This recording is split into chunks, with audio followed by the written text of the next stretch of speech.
webare mnonga iwe owaguma aha TV West korgo mukasheshe mpaka na Jeskonda okuwa tureba kutwasha tuti twayigaranjiro mu program yebyamagara butosha etushikibwa haba akazire health products abine byo kunywa ebinta kuzagambira rugundo murundi abo kwa mbemanya mbekodiso mukasheshe no mwabazyo okushemeza amagara gitu manye tacho butunji charity ahabwa program eji kandi mwabazyo kutwatunga omugisha okutaya isa Dr. Kazire na team okubasa kwangira kutushoborera okuba ryo bakora amagara gitu researches barukora technologies barukoresa okugira ngo tubase kutunga amagara marungi ebinte byo mbuteka kandi bikutwara omeisho ombyamagara tinguza kutwara kireka hango munterize mbakire bongere kube yanjura of course then nabwanyuma tutambure mpaka shaha ishatu mpaka shahina kuringisha tunecheka mpaka shaha ina katubakire tutandikira Dr. twabakira konka kantandikira hariya on the extreme. Yes, yebare munongo mutekansa program Madame Charity nabarebe ba TV West mwena nimbakira kandi ngaraka mbasima nsima na management ya Vision Group gumaniye tuhereza kiraka kuyija kushomesa abantu okutwakindura amagara gitu turukose byo kurya ngo mbazi ngaraka nsima partners abo tukoragana nabo aba barmu abakusupplying ebukozesa baba outreach tuine outreach farmers outreach program ntubasima ntubagabira ensugo tubegesa uko barazihinge kandi tugakatubagura hebintu so ntubasima bwenkwatanisa nsima abashubuza abo tukikiza ibyo kunya byetu bakabekuma je bakaguma ibyo byo mutindo bikaka abanyo babyo bikiri ebyo mutindo munonga kandi nyongera nsima na staff yona ya Kazire group of companies nabakore mushana necuro kurebeka ngo bohereza bwa janjare nsiyona nsima timu y'abagabuzi ero kurebeka ngo bohereza obu bwatambura ensiyona East Africa na nsiyona kuba ibyo kunywebi byahindukira ikintu tweta household item yamaka nyamwingi nagabakozesa rero nkaba twire nababuza ngu omuhangu kabuzire kabatachi mureba kaba akire kakagenda nimba hamza unabariyo ariyo mu research nambwenu omushaheji naza kuba nabe yongera kureba ayongere kutwihurira ebyatwire natutekera uko muri research katumwakira to yanjurure nabwanyuma tonje serereza Dr. twakwakira webare mnonga Sister Charity kandi ninyongera kwakira abantu mwena abarutureba kandi abaturire kandi abwa program yebyamagara eyitutwire ntuhagira munonga ihanga okura kwaryo na nabantu okutunguka ni abantu bayeshanga amagara gabo garumarungi batine kushasha kwena ariko Sister Charity omuntu omwe yarwara akatwarwa umwirwaro hano mu rifaro harahabo kumugemurira harahabo kugaruka kurete sente kumurebera harahabo kumwirukaho so nikigaruze nyuma entunguka yeka so nico rukurebera ngo takabaho okutunguka oku ihanga ryito nabebembezi baryo bakusibana bateka ngo tushikeho amagara marungi gagatakashire mu bantu so itwenka Kazire health products okumara emyaka 25 hati eyinamara mu research yo kurwo mwaka gwa 1999 ndukora research on natural products nitugenderera kugira ngo habeho amagara marungi ombantu kandi abantu bamara kutunga amagara marungi nikimanyisa entunguka netekwa kubaho omuyihanga konke byona byaza kubaho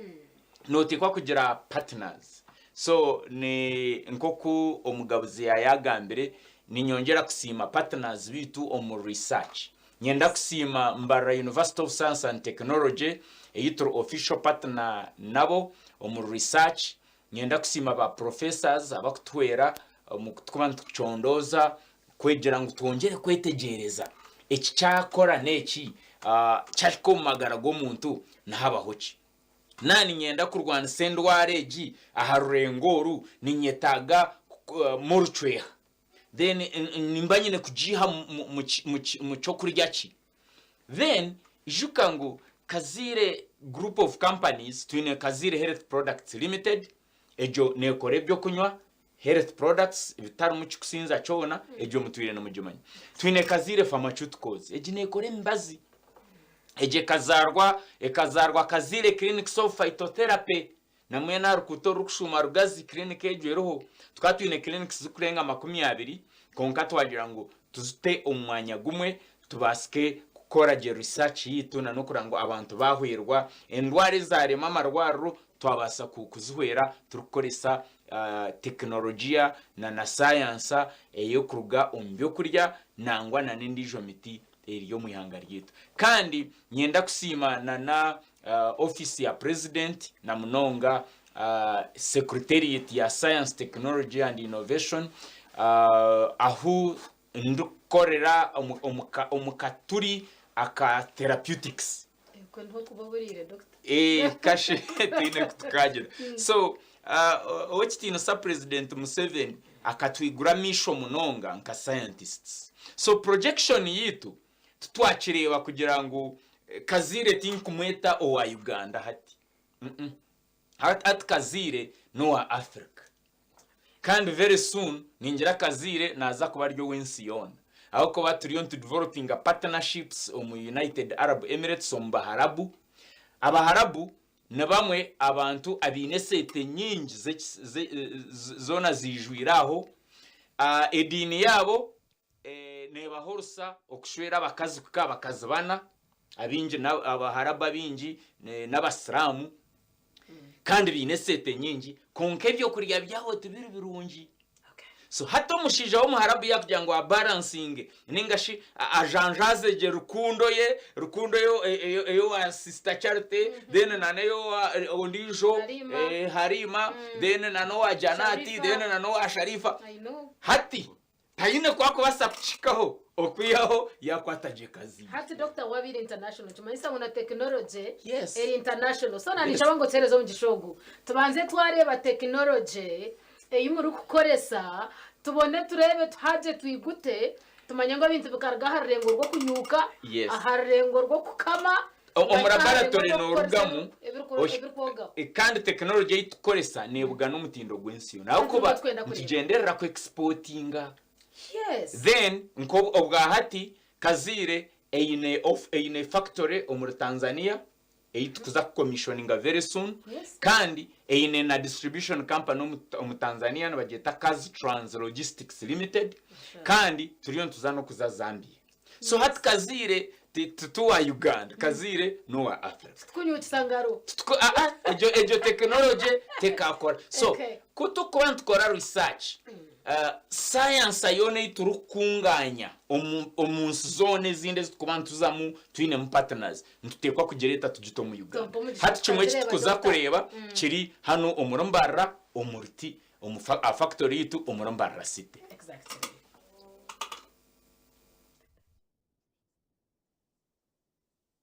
Sophisticated state-of-the-art technology to deliver natural health products.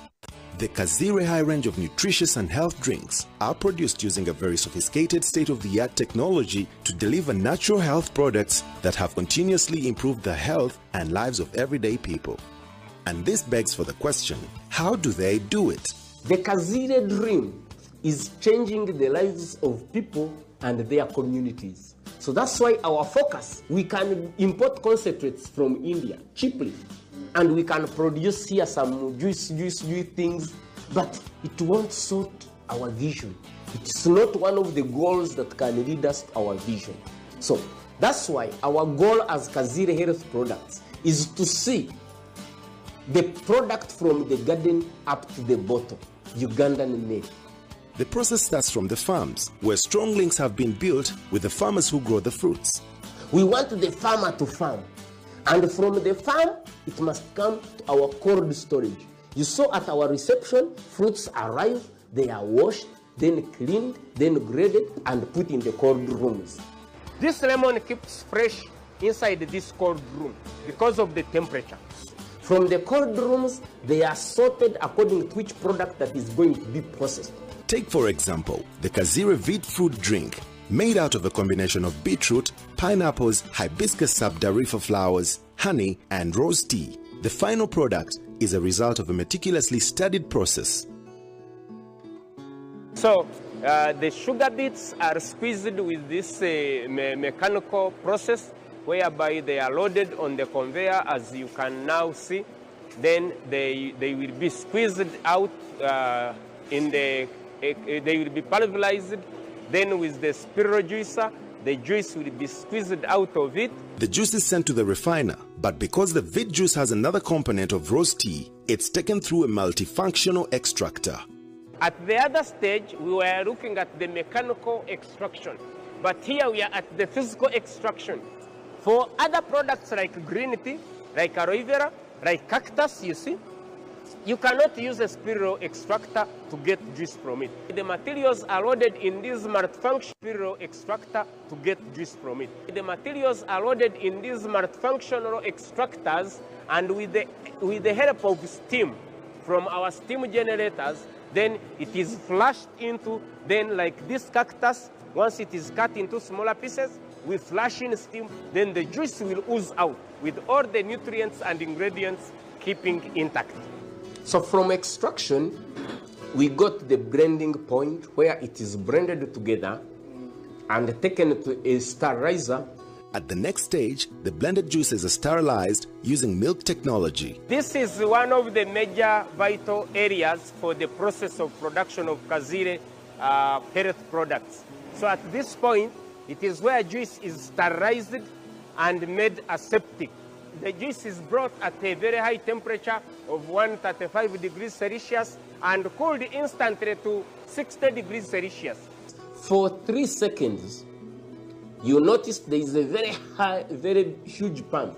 that will push this juice through at a very high speed, and with a countercurrent flow of cold water inside the coil of the sterilizer, the juice will be instantly cooled to 50 degrees Celsius in 3 seconds. Because we want to keep the nutrients intact, the high temperature in a short time won't affect the quality of the products and the nutrients. But the temperature difference will lead to shock to the microorganisms. They will all die. That's what we call ultra heat treatment. So this is like milk technology that we apply to Kazire juices to give them a natural taste and in a natural nature. The juice from the sterilization tanks comes into the aseptic tanks. Now juice comes to this lower section at the filling point. So we have an automatic computer-controlled valve here, which will sense the parameters, the qualities of the juice before it is accepted into the filling cylinder. Remember, now the bottles are coming from the bottle blowers and are coming automatically onto the conveyor, and in the first set of this machine.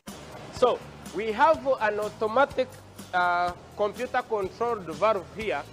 which will sense the parameters, the qualities of the juice before it is accepted into the filling cylinder.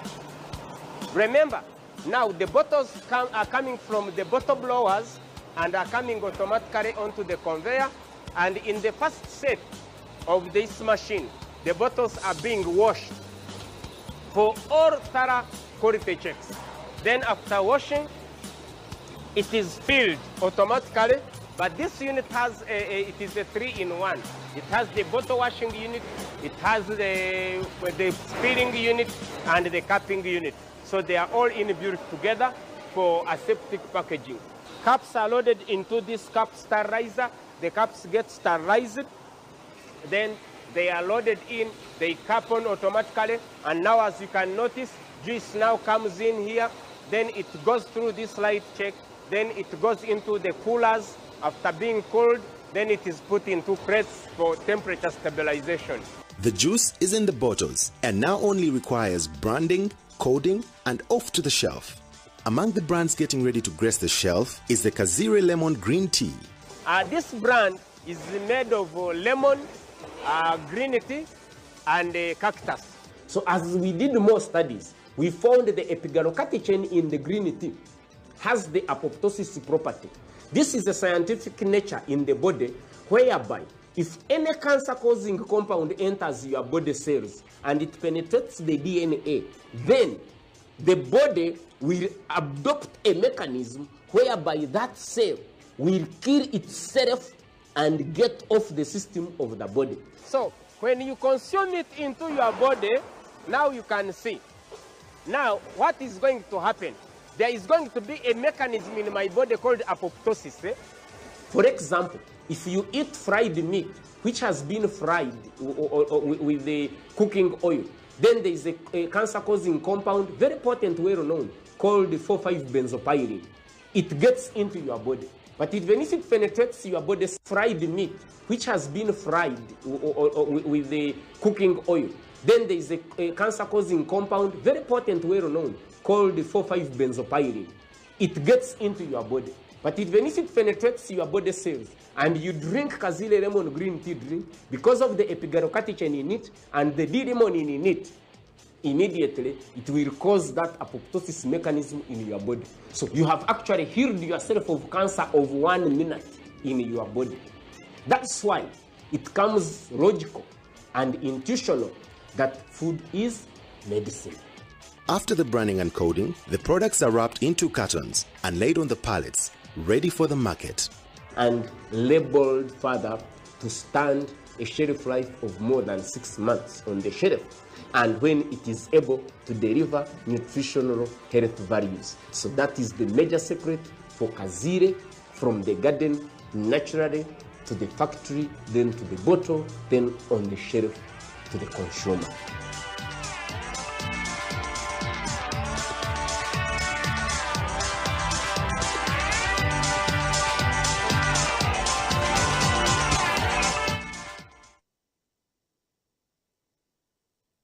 Wow.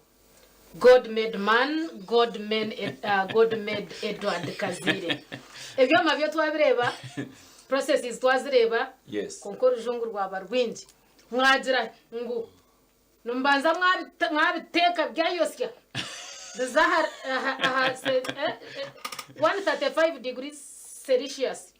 So kutwabentu Ndachike mwe mwabikurinje twabentoronda tukakora ki ate cyo kureberaho omubyo kunywa bya Kazire takuzamu imibaze ndijo yona hati twaronda nice ekikorwaho kitagisirwe mu bindi bibazi byo kongera kurwaza umuntu twashangaga ry'amate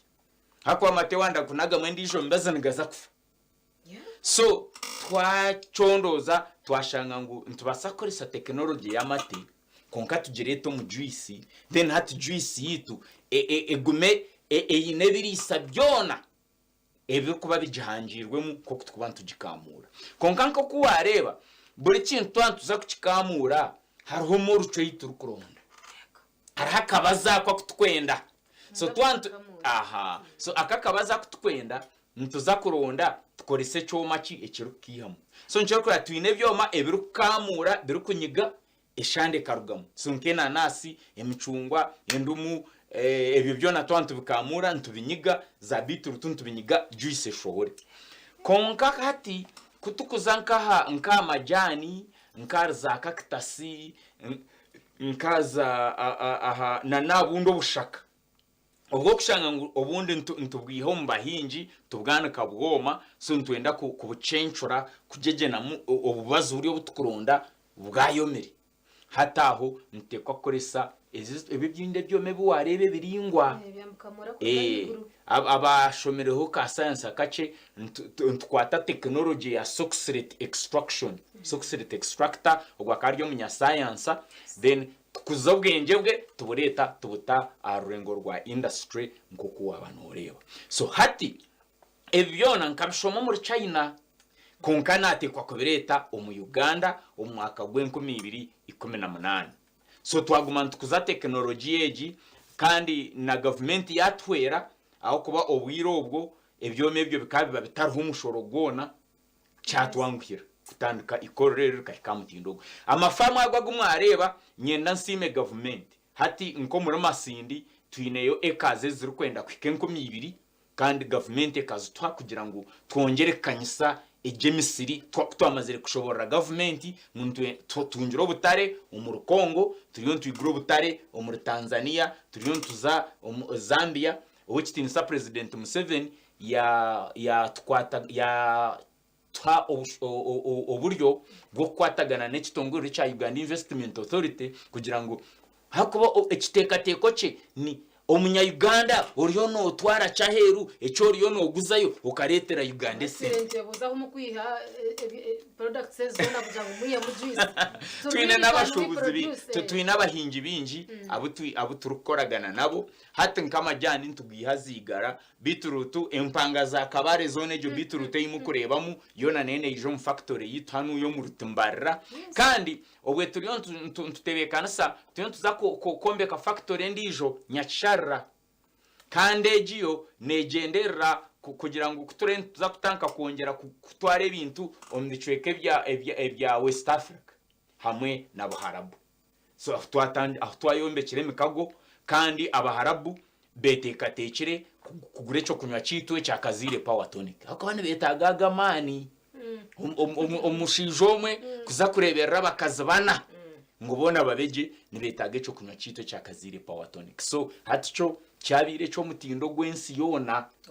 so tuine ebinde ebyo kunywa abinjo bunda bakwebuza Kazire Power Tonic nukweri kushetyo omukatare wazamu nokora kugishangoto kanya ndakusima abanya-Uganda abashija hatu begiro kureberera amagara gawo speed yero kutamburiraho abana bavuga rutu bana barugayo Kazire Power Tonic niyo kubanza ko omurutu hakorataho Kazira Roivera abo kugera yo netamba byinje kwa ehwera abantu munda yamba abaza shukari abaza pressure bemishwija niyo kuba niyo kurataho then ayero kurataho ne Kazire Red Tonic eje yabacyara then churugaho hakorataho Kazire ya Lemon hako abinje nabagitaburo umuko kunywa nabakira kugikoresa bagitaburo umuza spirits kwenda ngo bacendeza obutwa obu haraji yakubeneto mukine cyabo za whisky za black label nebindi then hati abandi abamweni ndano batabura Red Tonic nabagitabura na wine abacyara binje bagitabara mu wayini akugambira tukundukanywe na nshenene kate ati nchizo mukati mpurandi jamagarago na gakomoro abantu baburarwe kwasa then abandi abashija bamwe hati bakwata Power Tonic ejo bagitabara na Guinness hora yakujya twumfutabara Power Tonic na Guinness atugwena timbe choma hati ebimwebyo nebyo abantu bobonka bejumburire hati Sister Charity Science na Technology ne rugaro ngoro orwo kubiyo mukama wayo abicondorze ukabe designinga hati ehinduke y'abantu bona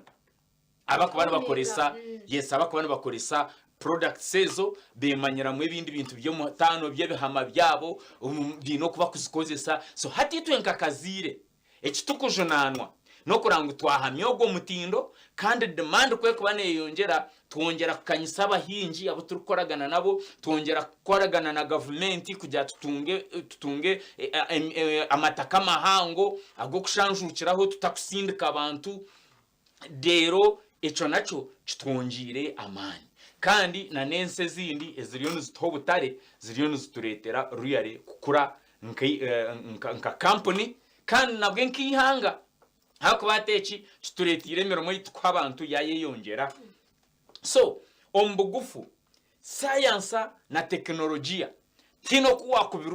kuwa kubisindika wanunda kuze byamagara kandi rukwenda no kurete ntungu kombanda so omwe ombakugu abakukira kuchondoza mnongo mbya science na teknolojia Elon Musk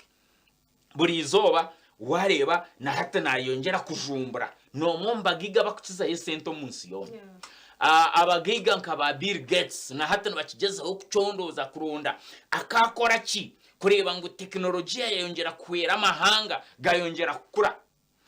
twine ebitongore nkaba Bayer ombire bwa covid kutwabetura hano tukora therapeutics obu tukorombazi gwa vidicine ogwa yambere munonga abarwire ba covid gukutyamba munonga abantu ba asthma abakwisya kubi gukuzibireze nkoro zitakucira kikaretera bo bakaba kirarwengo rwo gukora za vaccines embaze yo kukingiza cyatwera hati nshobora kurana no covid umwe yarubwe kwije ehuhamu konka tukura abantu barufa aho kuba abantu bakajemesa amagara gabo ginamani embaze za vidisini za arhona no gugwa mnywana wanje professor Gwanga abantu bazo mu Katare embaze bagishangamu ushangangu ihanga ryituriyo niryongera kutunguka na no kugenda omisho. So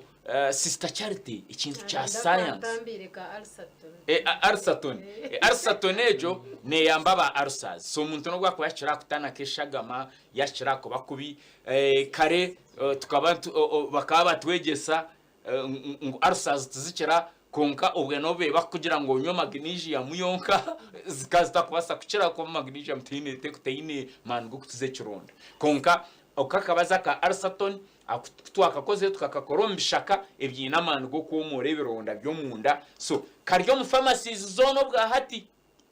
so aho kubano yenda no kafuna arishini nyenko 5 zonka so ntugumizamu twinene ndije mbazi yitwine icyo ntukoraho na n'ekitongore cya National Drug Authority kubara mari kutwaza license zitu nayo ntugireta ntugiraki za certificates za notification nayo ntugireta ntandika kugisiya abantu nibatandika kugikoza so ito omurumo gwitu no kurebeka ngo twagita science technology na byo na twabigita konka science ito yitukora nayo kureta okuba jombantu kurango endwara twazirwanisa uburwire twabusindika konka turukorese by'abantu bakubasana bwe kuhinga tukibereta twabi processinga abantu bakabona nemirumo bakongera edachikemwe doctor na nikushaba ngo tugikorese turukubumba edachikemweji imyenda kusima yes kusima nsima abanya-Uganda mutukozere kituri mwatukunda kutwegesa muto mu nkora kandi nsime na government okutwagira nka scientists kureba ngo batharumu yo kukoreramu bathereza support nyenda nsime kitongore echa National Council of Science and Technology na chonchi twanguhiza tukuba ntwenda kora za research twatamu empaprazitu batwera ngarike nsime na university yanje ya Mbara University of Science and Technology abuturo official partners tukora research eyitwakubita tarukwebasiza itwenka kazire health products twenka nka factory kandi nka private sector konka bwejo private public partnership eyitwine na university ejo nabyo etuyambire munonga kadra issue na neje namba yesumu doctor tinkumanya neyoha ne ejesumu ne ya kazire health products ne ya factory kandi wagitera umushahazi hangwe ntukwakira then tukwera tukumanyisa echo kuba wano yenda then turengu wahwerwa kandi wayongera kubaje nyenda kubasima ntine bugarikiro nimbendezo kurara kurungi nywanu witi Yesu abarinde kandi abakorera ibyo ne mu Rwanda amina ninjira ngwaho no twakoma ahabo kwebwa mu bya muri Nyankore tine tuza kushoborera kongeraho okuyo nito kumusima kugira ngo natakireke uguma natikaho natureba nerisho kandi akatuganirira imbozo nko kweri tukitereza tweko tuketegereza umukubasa kurangwa magara gate nabarwana gata mustari kingamba yirigenda emye mugabuzi babare mnonga Dr. Kazire we love you so much na baricho butunji Charity umuhereza tureba nuro kwanza ruri kwija mukama